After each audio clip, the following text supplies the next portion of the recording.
I think that's always a tricky question to answer. And I think that's because everybody's needs are different. But I don't want to just give that as an answer because I think that's not very helpful to people on this call. And they're obviously looking for answers. But one of the key things is you need to be able to grow your income at least with inflation.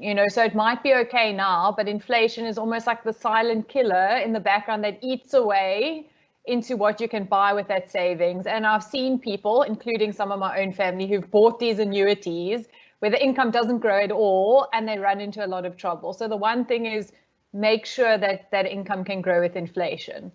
Then there's the big aspect obviously around medical costs. So not just looking at what your costs are now, because again, I'm sure this person has some idea of whether 45,000 for them is okay, but medical costs generally increase above inflation. And there's also these costs that are not covered even if you do have medical aid, so it's good to set aside some money for those costs. Now, in terms of the comment about the million, leaving that in the bank account, as you spoke about in your intro, sort of interest rates being, I think they're about 3.5%. You're probably not even getting that in a normal bank account unless you've put it into a 32-day call or something, is, well, if you're not going to be using that million and it's spare money, sort of, you might want to look at investing that in something that's actually going to grow a little bit, because otherwise you're going to run into trouble in future if you need that money for unexpected expenses and medical costs. And I suppose that's really the role of financial advice is to do a bit of a cash flow analysis and to build it in. Liesel? Yeah, Maya, I think it's very important that people be clear. They must go sit down when they're close to retirement and they be clear about what is their needs and what is their wants. And there's a difference between the two. And what you could also do, a nice practical tip, I know Tracy did this, not 100% for retirement, but when she was buying a house, was she actually set the money aside that she thought she was going to need to fund her bond payment, and tried it out for a few months and looked to, can she live on that? And then also planned a little bit extra for emergencies. And that might be something that people want to do.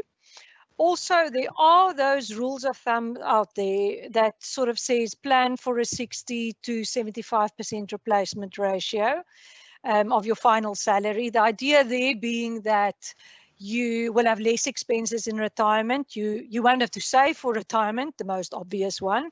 You probably have paid off your debt, and also work expenses. You'll have less expenses because you probably not.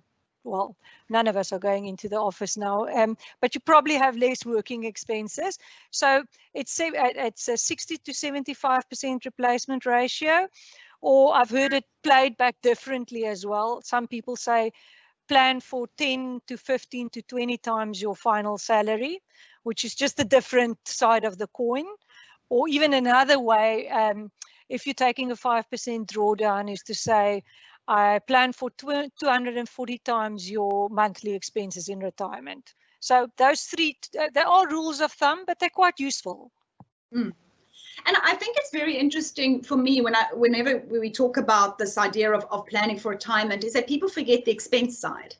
That actually what you're trying to do is to deleverage in the last few years before retirement, because that's actually your biggest salary. You're going to be earning your most money just before retirement, but you don't want to be living that lifestyle. You want to start maybe a couple of years before saying, I'm going to focus on my debt, focus on my lifestyle, maybe downsize, do those things before retirement so that your retirement money can last a little bit longer.